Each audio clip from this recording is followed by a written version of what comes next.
A capa do disco, eu queria falar um pouco da capa do disco, né? A gente vai falar das faixas, obviamente, mas a capa do disco. A capa do Pet Sounds é quase engraçada, né? Perto da importância monumental do álbum. Eu acho, assim, que uma coisa fica bem distoante, assim. Os Beach Boys ali alimentando cabras no zoológico, os bichos ali. E dentro daquele disco existe um terremoto emocional. Pergunta: a capa conversa com o espírito do disco ou parece deslocada? Deixa eu destacar aqui o Rafa. Mostra aí, Rafa. Ó, tá ali, ó. O Alan tá mostrando também aqui, ó. Aí, ó. A iluminação tá melhor aí. Muito inusitado, né?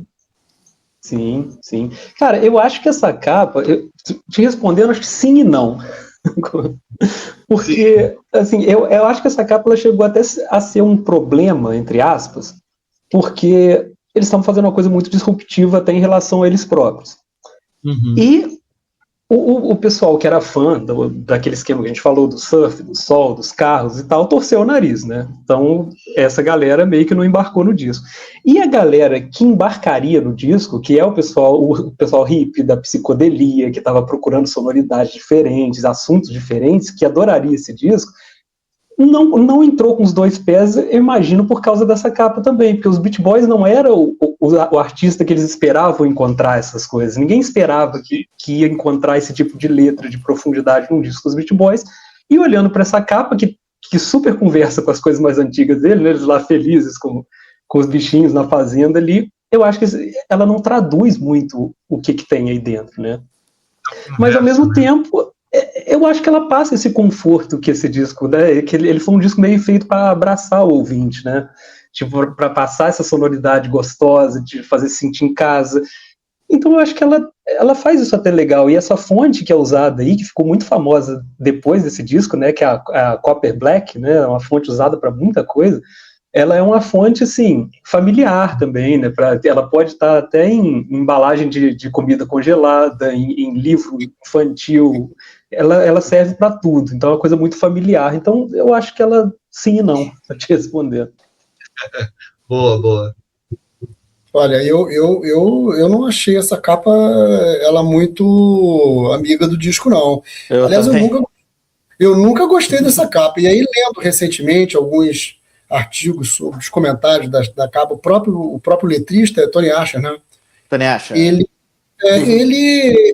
na época, ele achou que não fazia jus à qualidade do material que eles estavam lançando, né? E eu fico me perguntando qual foi a razão pela qual eles bolaram uma capa em que eles estão todos agasalhados, porque isso aqui era era inverno, outono, não sei, no zoológico com esses cabritinhos aqui, né? Eu não percebi, Alan, você sabe qual foi a razão que a Capitol arrumou para fazer isso? Cara, acho que só algo realmente puramente por conta do título do disco, né? Que é o nome de uma das músicas, inclusive, né? Mas acho que, cara, eu concordo com o que você está falando, de que a capa não ajuda em nada. Claro que, assim, hoje em dia é uma capa clássica, hoje em dia uma capa que ficou icônica, né, Alan? Ficou icônica, né? Mas, cara, em relação ao conceito musical, zero. Não ajuda em absolutamente nada, né? Eles não... inclusive...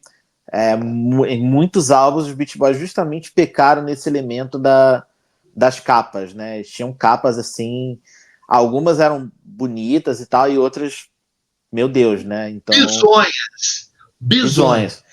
Mas, então, e eles têm até disco que a capa é boa e o disco é uma porcaria.